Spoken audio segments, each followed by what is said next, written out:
Welcome to the One Question Leadership Podcast. My name is Dr. Patty Robbie Keller, and I'm the Sports Administration Program Director at Boston College.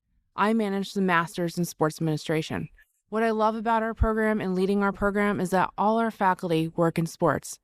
Our students get the excellent experience that they bring to the table, the education, and their network. So when our students leave our program, most of them are already set up with a job in sports. We give you open opportunities to find so many different avenues to work in sport. Our program is very explosive and dynamic, and we hope you come and check us out.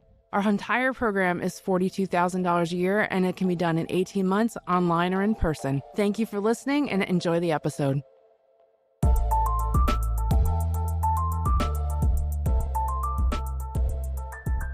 Greetings, this is Ty Brown, and welcome to the One Question Leadership Podcast, where we highlight executive leadership in college athletics.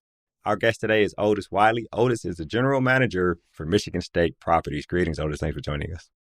Oh, thanks for having me, man. It's always good to have a former Spartan dog 100%. Reaching out and, talking through, all this craziness of athletics, but we embrace the chaos. So I'm glad you have me on, man. Oh, yes, sir. Now, I just got to correct you. I am not a former Spartan dog. I am a Spartan dog, right? We are Spartans for life. You know that. You're right. Yeah. It's hilarious. You're right. So Michigan State Properties, which is a part of Playfly, the Playfly network, right? Correct. Yep. Your experience, you did some work with Learfield and you did some work in fundraising after you finished playing. So your revenue generation, let's bring in a loop so we can support whatever needs to be supported, right? Is kind of the underlying experience you have and what you're currently doing. Is that how you would define the work you do? I would say that, yeah.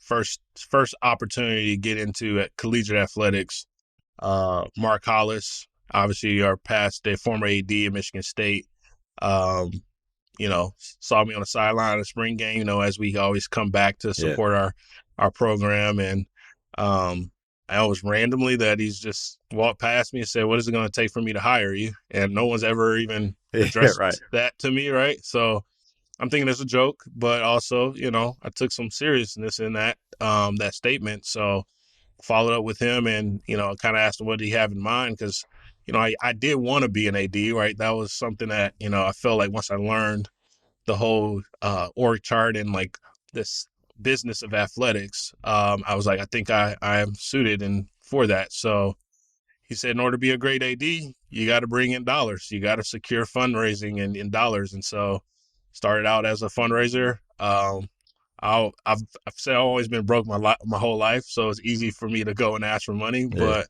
jokingly, in all seriousness, that was my avenue to learn, where all the financials are going. You don't know when you're playing where all the financials are going. And so that opened my eyes to the business of how many dollars and the amount we were securing and where that would go to each sport. That gave me some also eyes in these sports that don't receive that much and how much they need to even get some generation of revenue. So that it gave me an open window to like where I wanted to go inside of athletics. Did you try the NFL or any kind of professional ball after you finished? Yeah, I tried, man. Short lived. NFL stands for not for long, right? So, I got invited to the combine, but as soon as my senior year, I had to have surgery on my knee, so I had to have a quick scope and the wear and tear. Never had surgery on my knee. So that quickly started. One knee was the first one. It was right before combine. I still went to the combine in Indianapolis. Still did the interviews. Yeah. I do believe if I would be able to worked out and test, it would probably be a different story. That's just how competitive and confident I feel like I am in it. But God has a different way of bringing you back to where you need to really be at from a plan standpoint. So I embraced it, and it was a short 5 surgeries later. Yeah, because never can get back to. Go ahead. So that spring game when Mark Hollis approached you, that was the spring after your last football season. Yeah. Oh, okay. So that was like 2012. 2012 was where I officially was like, you know what? I can't chase this dream broke. And, I also was still, I had just finished up my degree because I had left with like a semester, a full year left of academics calendar year. So I was still, doing classes and getting my degree completed.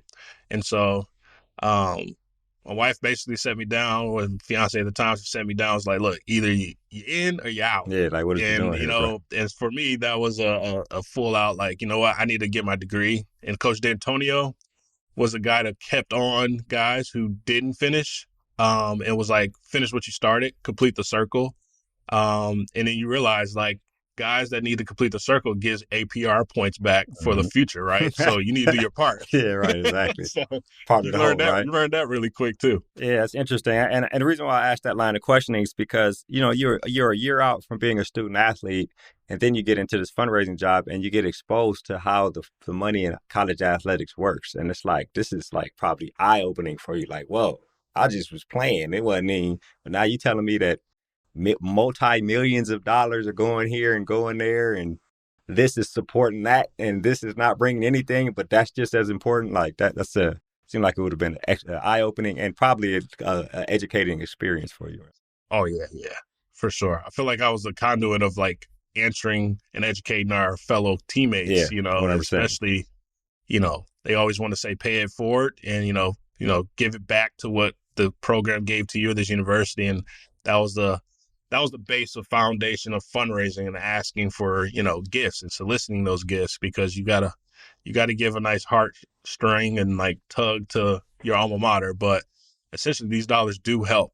These dollars help student athlete experience, scholarships, and those unfortunate that can't get a full ride. Like, this also helps too. So it gave me a lot of motivation to go out there and go get the dollars for specifically the sports too that didn't get it all, right? Yeah. So that was it. I would have loved to been. I don't know if I needed that type of education right out of playing, because I was trying to exist in a corporate world to my own failure, right?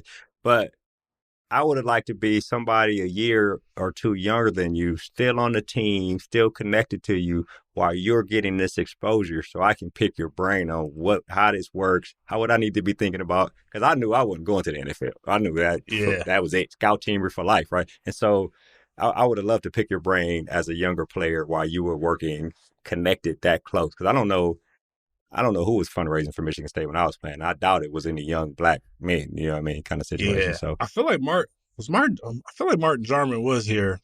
He was here when I was here, but I think we're a few years. I finished in 4 years 01. apart. I finished in 2001. Yeah, we're 4 years. So we're 4 years apart. I believe Martin was here during that time as a fundraising Spartan Fund. What year did you finish?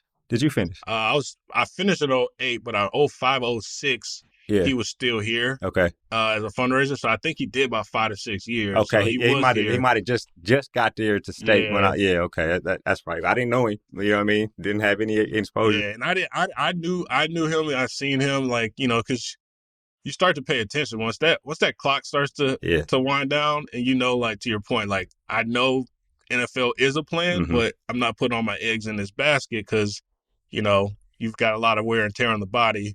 I started to figure out. I knew there through the transition. I was there when Ron Mason got fired. Actually, I was there when Coach John L. Smith got fired. So that was my first interaction with President Simon at the time, and that was my first time really seeing like leadership and who's who. Like, you just hear names, right? But then you start to see here's the present folk that are coming here to make sure the program's good. That's when I fully like met Mark Hollis, and really just the way you play the game. They kind of just naturally draw to you, and I feel like I play the game with a high level of just excitement, enjoyment, pure, like, just I'm glad to be out here, right? And so that gives you some, I don't know, some opportunity to win some hearts, I think. So, after that last bowl game when we played Georgia and we lost, should have won that. He was in the locker room. He said, "I don't know why my daughters and my kids and my wife love you. I don't understand it." He's always joking, right? But he's anything you need, do not hesitate to reach out. And I always held that dear to my heart. Like, in any times the downwards of trying to find your way in corporate America, what job, what's going to be my lane, I'll always make sure to ping him, and it wasn't like, now people just obviously want to get the next step and like use you type deal. But no, I really wanted to pick his brain. Like, what do I need to do to get to a position to set myself up for success and be an AD or just even a leader? Like, what do I need to do? And that he took the time, and I'm appreciative of him to this day, still connected with him, that he took the time to really pour into someone who wore the green and white, brought some revenue in, from a standpoint. But he's all about, helping Spartans out. And I think that's what it's all about too. Yeah, I think that's excellent. I had a similar experience. When I left, I didn't know what I wanted to do, but what I did try to do initially was to get into coaching. Didn't work, but I did Coach Antonio vouched for me, introduced me to people, Coach Manny, wherever I needed from Coach Manny. Then when I got to the AFCA, in terms of a reference, they all stepped up immediately, and vouched for the character of what I did and all that kind of thing. So yeah, 100% Spartans supporting Spartans is of the utmost importance. So you go from Michigan State, there's a stint down at SMU, and then up to Learfield. So you were with Learfield at the NCAA, and I guess over time your portfolio included other organizations like the National Association of Basketball Coaches, Women's Basketball Coaches Association, Lead One, the National Football Foundation, and other organizations. Tell me about that experience and how that helped feed into your ability to bring in revenue. Yeah. So, you remember Tim Pernetti. Tim Pernetti was then the president of IMG College. So, we have IMG Academy, which is our high school division in Bradenton. And then you have college, which was selling multimedia rights and having schools. They had the big schools. And then I was hired, I think year 2 is when you start to hear the rumblings of this merger of Learfield IMG. I quickly, Lead One was the first one like I really took ownership of, and like that was the first year we had the deal with, or had the rights to that body, the governing body of athletic directors. And so I was able to sell, like we had a goal of like year 1, here's the goal we needed to get to. And I just learned like the financials of like, we know IMG's paying a rights fee. So my goal is to exceed that and some, so that, you make a little bit of money back, but also you cover expenses. I started to learn the kind of the nooks and crannies of like everything setting up from a multimedia rights. I quickly learned where, you got to do a little bit more, especially for a Lead One group like that, because it's very, very exclusive group. Is a very high affinity group. So you can't just go out and get brands that typically don't make sense. Like, get a Pizza Hut deal and like we got pizzas, right?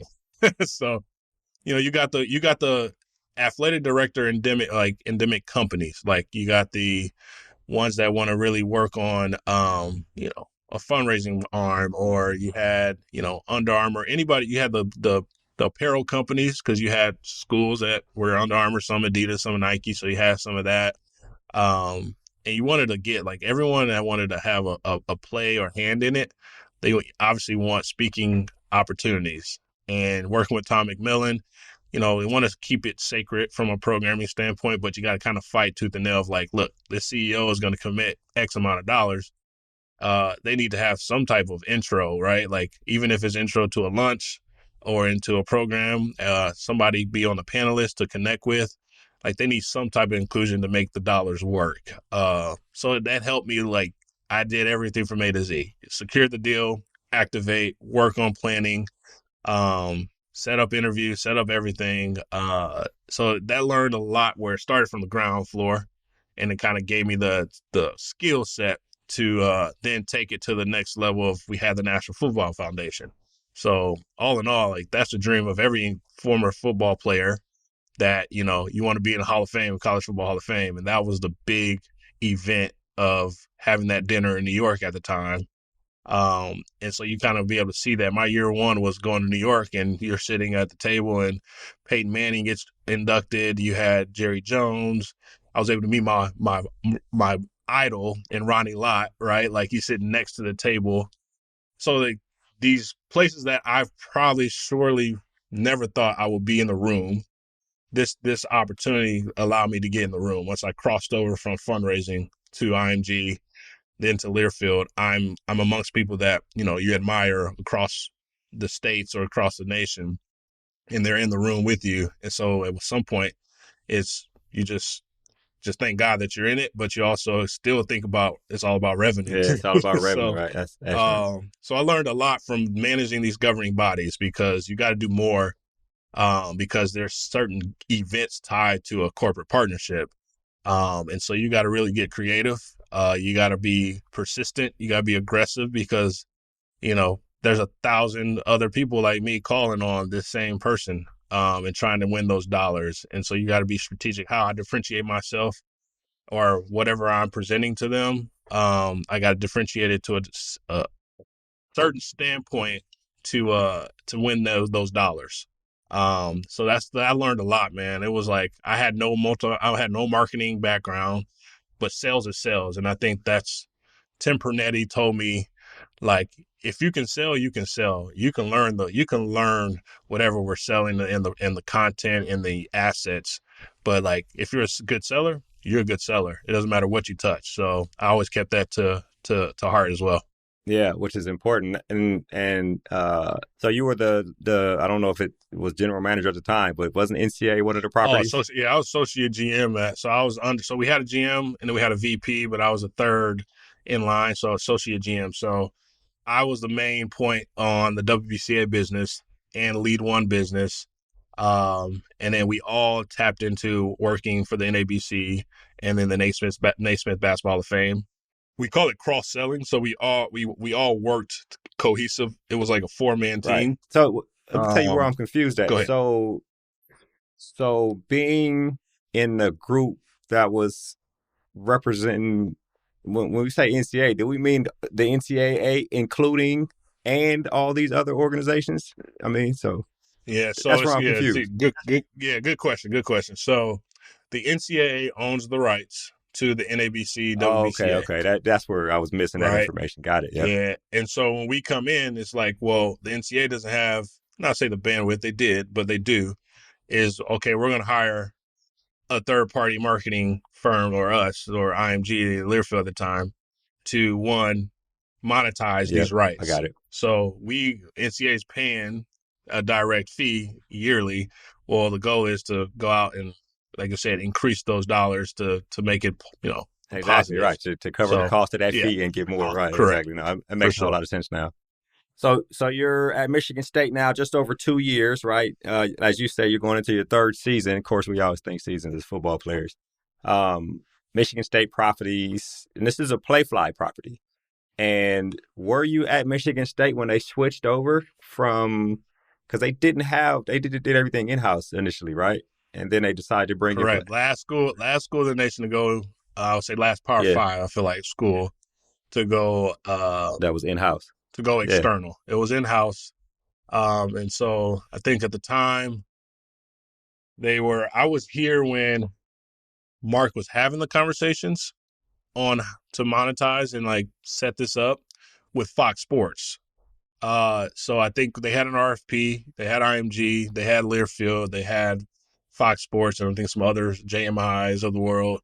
They all had tapped in to try to win the business, and Fox Sports was the strongest offer.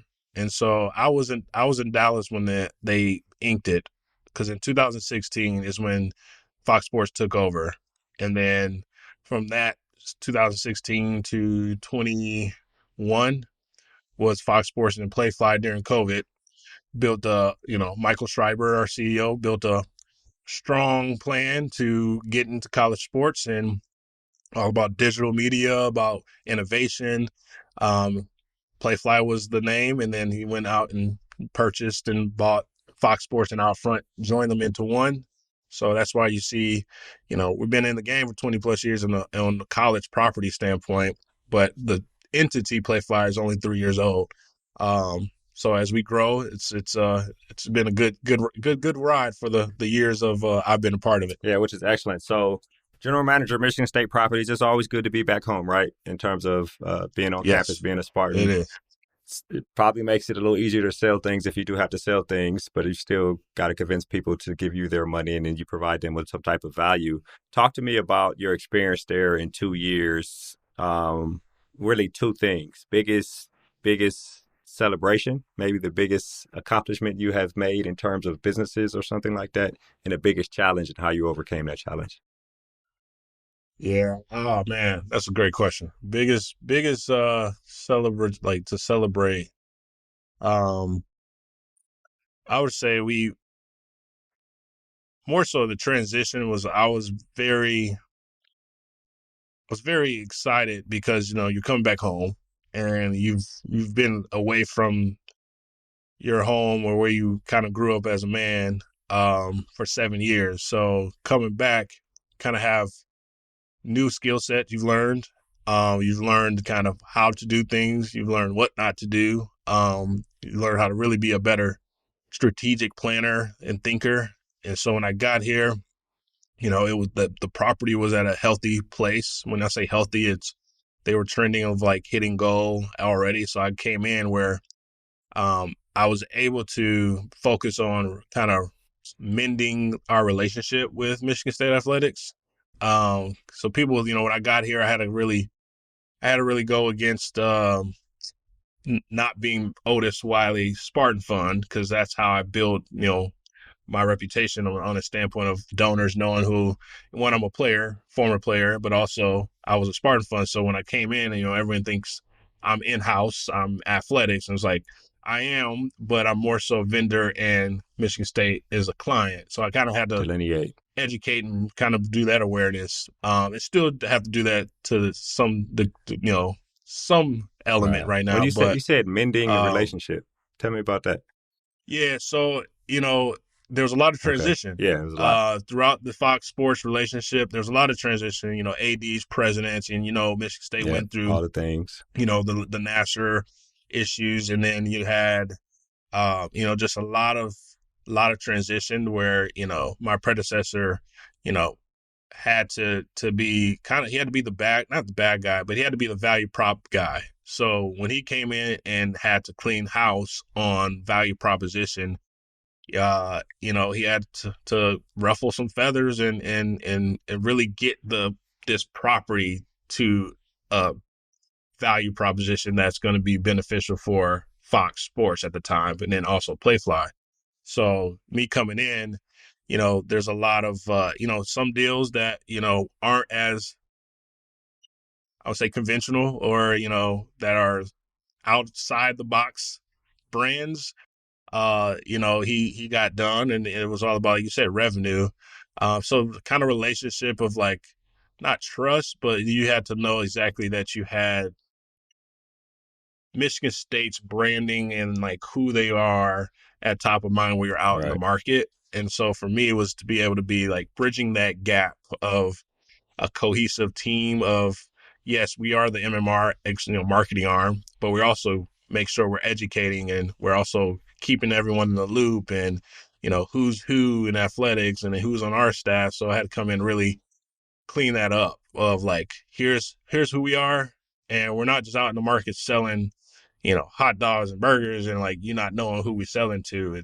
I think that was kind of me cleaning that up. Not that it was a bad operation.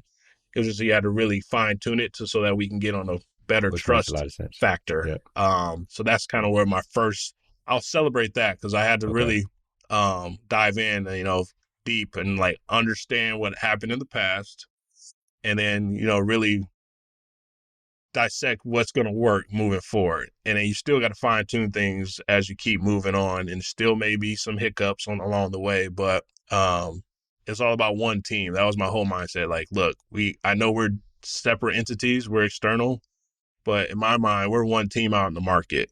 And so if you see anyone who may be inside athletics, or you see anybody on my staff, we should be talking the same thing, same tone. But yeah, that's kind of where I celebrate. That is very, very good for me personally as a leader, being the general manager, and then seeing my staff see me do that. Of like, sometimes you got to fight some things that you didn't think you had to fight, or you just really hone in on like, let's mutually agree to disagree on some things, but also what's going to be best for Michigan State. Yeah, that could almost be your first challenge too. I mean, biggest challenge, one of the biggest challenges you face too. You know what I mean? And you get through it, For and sure. the challenge becomes a celebration. Is For there anything sure. else though you would consider a challenge that you were able to overcome as you worked over the last couple of years? Yeah, I mean, everyone knows, man, we had national news last season, right? And it felt like it was just back to back, Just just, hitting things newsline, happening. headline. So Yeah. personally, you kind of go back and forth of like, man, my alma mater is like, not say disappointments, but just like, I feel like we should be way better, or we should be better than where we are. But there was some pains there where you had to like really go and be the voice in the corporate partnership family, right? Like some of these people, they may have lost trust in what we're doing here is really just speaking truth to, not lies, but just truth, just Yep. speaking truth. Speaking truth. Like, and how we value partnerships. We value as a family member in this family of supporting Michigan State. Thank you for sticking with us in these tough times. And some of those brands walked away, when it happened. And so for me, it's, the dollars matter. Revenue. This is back to revenue. Like, we have a goal that we have to get to, and with all that happening, that's like force majeure. It's out of our control. But how do I set it up, or how do we set this up on our team to combat that with just being aggressively out in the market and competing? And that was a challenge. It was challenging of going to sleep, waking up to this news, and now you have to be in crisis risk management, and you got to figure out what to do to make sure we put a bulletproof plan together that won't affect us. I think that was a huge challenge that we still fight to this day, but we're in a better place 100%, for sure. I mean, of course, all of us on the outside looking in went through the same heartbreak, probably not as deep as this because you were there. But what I wonder about your role, general manager, is I wonder about creativity and bringing creativity to the job that you and your team do there. I think you came up with This is Sparta, kind of a podcast, IG Live type situation that came out, and a lot of us Spartans who have graduated or moved on from competing like to hear from older people, younger people. You're working on some new creativity things. I just wonder, how much do you just have the leeway to be as creative as possible? Is there frameworks that come from Playfly? Like, tell me about that aspect of the role you're in, which people such as you face across the country who are on Playfly properties. Yeah. Yeah. I mean, you have the best part about Playfly is that it's all about innovation. It's all about people. We call them our Piper values. It's people, innovation, partnerships, empathy, and results, right? And so focusing on those things of like, when you have a CEO, when you have leadership who's all about driving revenue, and if innovation comes with the plan of action to drive incremental or additional revenue, go for it. There's never like a hesitation. Now, when it comes to like budgets and OpEx, CapEx budgets, like, it has to make sense, right? But I do have the autonomy to just to be innovative when it comes to our partnerships and assets. So that's one thing where I can see something or like visualize something like this would actually be a great idea for specific partner, like say auto owners. Like, this would be a perfect asset. Let me see what they think. If I hit our point of contact up and say, here's what we're thinking, here's what is an opportunity, would you be open to this? I think that is where I have full flexibility to really be creative of ideating with the partners or with potential partners coming in. And everyone's going digital, right? This probably better than anybody. Like, digital impressions, viewership matters. Like, and how do you increase that? How you differentiate from other sports or other schools and other properties? And that's one thing that we're heavily, for FY25 as a goal is digital sales. So that's why you see things of like, we're gonna extend some things on our radio shows that, can capture the audience on social and digital, and not just sit there with radio.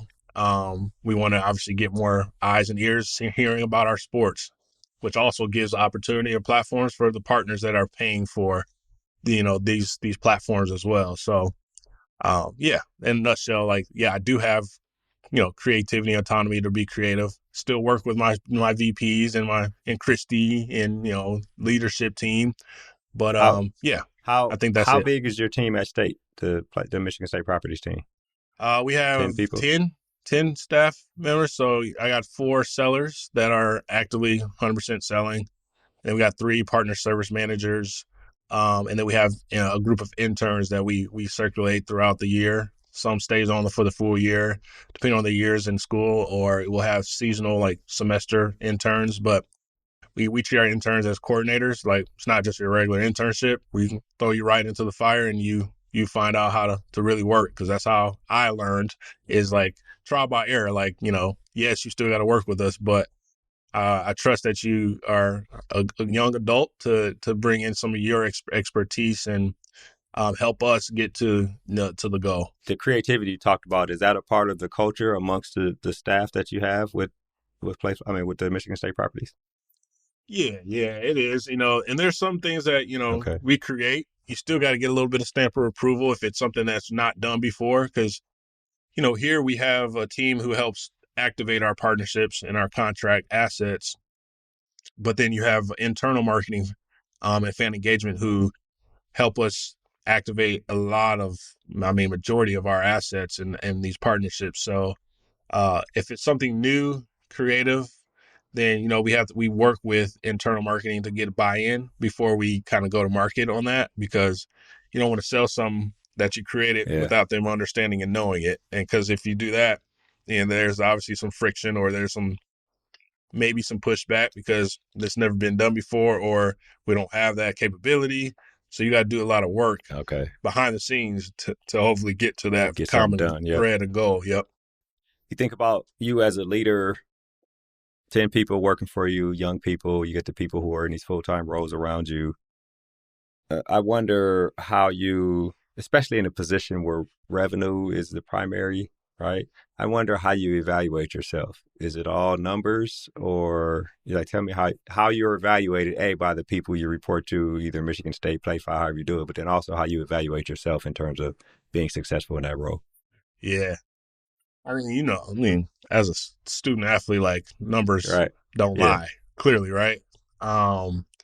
So I have, I'm looking at my board right now, I have threshold of course. benchmarks you got those for things, each month. Quantifiable, right? So you're tracking, you're trending. Yes, that's 100%. the forefront of my mind daily, right? Nonstop. Now there are the ways I can influence the games, as a player. I kind of think about how can you influence the game without physically, making the play. Hey, I make sure I cover my guy, or, I am a cheerleader of, people that are on the team that are making plays and have a great game. I look at there's small wins that may not be can be tracked intangible by the X's and O's of the revenue. It's platforms that we may have created, Playfly, and go over into athletics and enhance or add on to our suite of services we provide to Michigan State. Those are the wins that you can track on.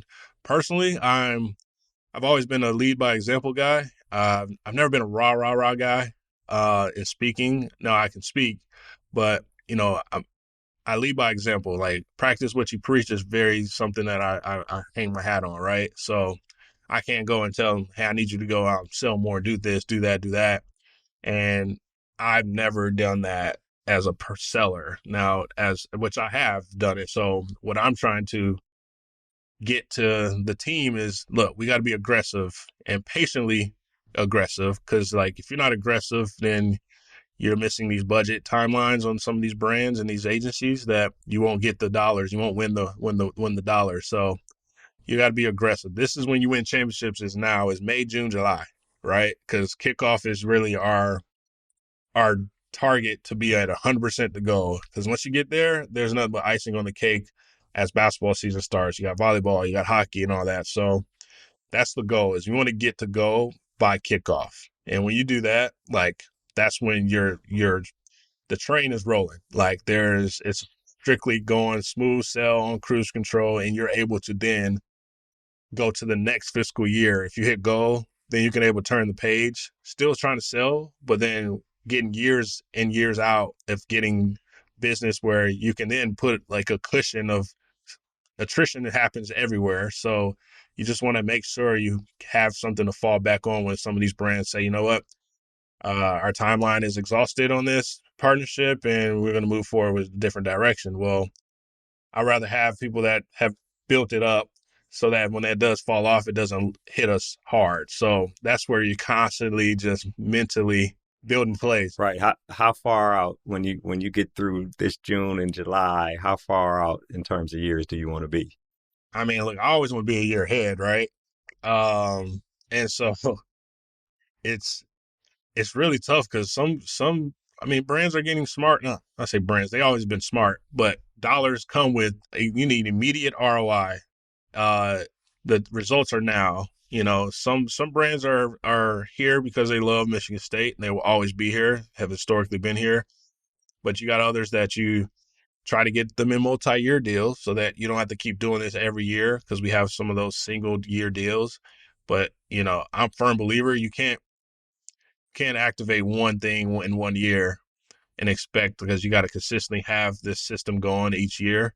So we try to do our best to get multi-year deals so that it allows us to focus on growing our brands and our families and more revenue. I honestly, if you're 2 years out, that's also like, no one's 2 years out, in my opinion, but mentally you want to get to that safe space of like being that far out, knowing that you're going to hit goal already in the next fiscal year. So like, let's keep bringing it on. Yeah. These opportunities, right? Yep. Then you can focus on bringing in, we call them whales, right? Bringing in people that have a big type budget that's going to really move the needle. Because that takes longer. The bigger deals take longer to vet and to go back and forth and get to the common mutual agreement and contract. So in order to do that, we want to make sure we're at goal, because we're not spinning our wheels, and this deal I can focus on 6 months, but it won't come into the next fiscal FY26. So that's always in my mind. As you hear me talking, that's just always in my mind daily. Is how do I make sure I set this up? Coach D always says, make sure you leave the place better than what you found it. So that's always been my goal. Like, if this shelf life is expired for me as a GM, I know I've done all that I've done and could in my bandwidth to get us to a place that the next person coming in could easily step in and take it to a next level, if that makes sense. Make it happen where you want to happen. I'll ask this last question, then we'll wrap. We're in a leadership position. You have how you consider yourself as a leader, and then you also have the reality of the people you lead, how they consider you. So I wonder, can you tell me where you are in terms of how you consider yourself, but then where you think they perceive you as a leader, the people you work with? Yeah. That's a good one there. I would say, I think people view me as a servant leader. Okay. I feel like I'm a great boss to work for, because I've worked for great bosses. My previous boss, he was in the trenches with me, right? Like, I think that was what I enjoyed more about, when I was with Leadersh. Not say enjoyed more, but I enjoyed working with the crew I worked with that got me to this space here. So, credits to Mike Kohler and Daryl Morton at the NCAA under Learfield is that, we were in the trenches together and we worked to get to the goal, right? And there was not a ego there. This was a we thing. And so for me, I've always came into this of like, this is we. Like, there's no I, there's no me. This is we. And I feel like my team sees that, and I'm in a phase where I got young kids, right? So the work-life balance truly is something that I pride myself on, of, I know this majority of this work is going to take over my life, but I encourage my staff, like, you got to make sure you balance too. And like this is 80% of our world right now of job. So you got to enjoy the job too, but I definitely don't want anyone to put this job over their lives, right? This is kind of your means to income, supporting your families, but you also got to be passionate about this job too. So I would say my people outside looking in, if you talk to anybody that works under me or works with me, there's never bad days for me, right? That's like, I get to work in sports. So I had a father who worked in Federal Express for 28 years. That's hard work, for me. Like the General Motors line, like my family's all from General Motors on the line. That's hard work.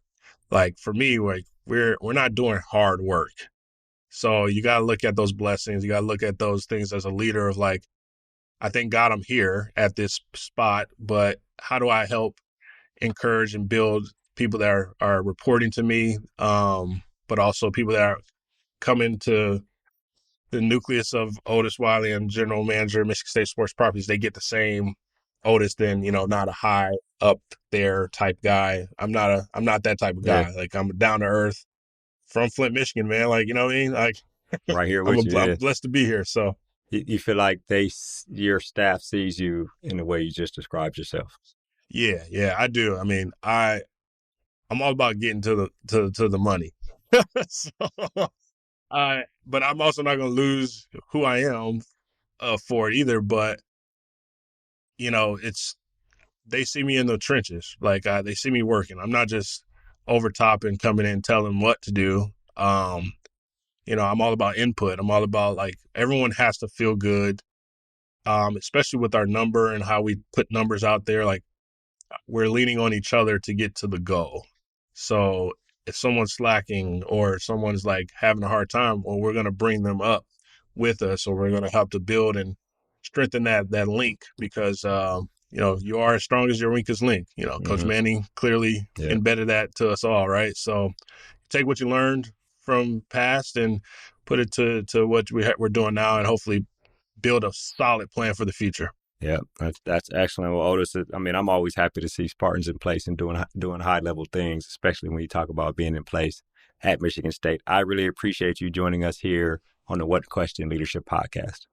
No, I appreciate you, man. Thanks for reaching out, and anytime. Yes, sir. Go green. Go white. That was Otis Wiley. He's the general manager of Michigan State Properties. And of course, I am Ty Brown with one question. And keep in mind, the role of a leader is to create and maintain an environment that people want to be a part of. And as always, be better tomorrow than you are today.